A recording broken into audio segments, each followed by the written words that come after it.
On va revenir en France, Alain Bauer, parce que je voudrais aussi avoir votre regard sur ce qui s'est passé ces derniers jours et ces dernières semaines sur le champ de l'activisme écologiste.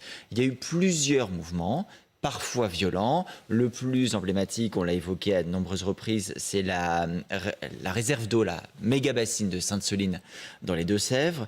Hier, le député Les Républicains Aurélien Pradier à l'Assemblée a une formule qui m'a interpellé.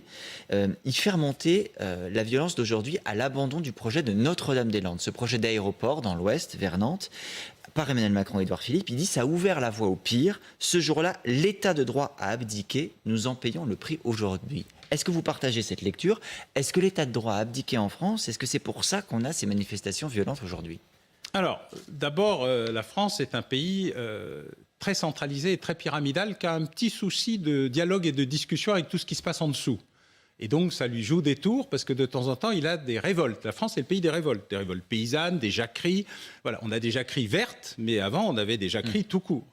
Deuxièmement, ça ne commence pas à Notre-Dame-des-Landes. Il n'a pas tort, mais ça commence avec le Larzac. Je précise que le moment où il y a eu un renversement de tendance dans la capacité de l'État à imposer des choix militaires, stratégiques, nucléaires, etc., c'est le Larzac. Le moment le pire, c'est Cress-Malville, la mort de Vital Michalon dans un affrontement terrible sur l'affaire du surgénérateur Superphénix.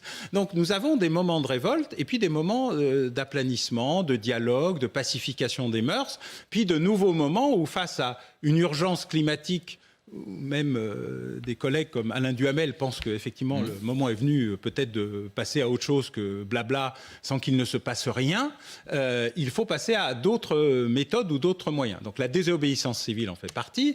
Alors la désobéissance civile était la plus souvent non violente. Oui, là, le ministre de l'Intérieur parle d'éco-terrorisme. Oui, mais il a rétropédalé, semble-t-il. Enfin, on est dans l'explication de texte assez philosophico-complexe. Moi, je n'utilise pas ce terme, même si personne n'a jamais défini terrorisme. Donc le terme est de libre usage. Il n'y a pas de texte qui définit ce que c'est. Personne ne s'est jamais mis d'accord sur la définition du mot terroriste. Je mets au défi d'ailleurs quelqu'un de me sortir une définition consensuel. Il n'y en a pas, même dans le code pénal. C'est vrai que la justice juge acte par acte, en réalité. C'est ça. C'est les actes de terrorisme. Le texte de 86 n'a pas réussi à traiter de cette question. C'est rien qui ressemble plus à un acte de terrorisme qu'un acte de résistance. Ça dépend de quel côté on se place. Donc on va passer ce sujet, mais il y a un rebond de l'activisme violent, d'actes spectaculaires, d'affrontements. D'abord parce qu'il y a des surfeurs qui n'ont rien à faire avec l'écologie ou l'environnement, mais qui viennent se battre avec les forces de l'ordre.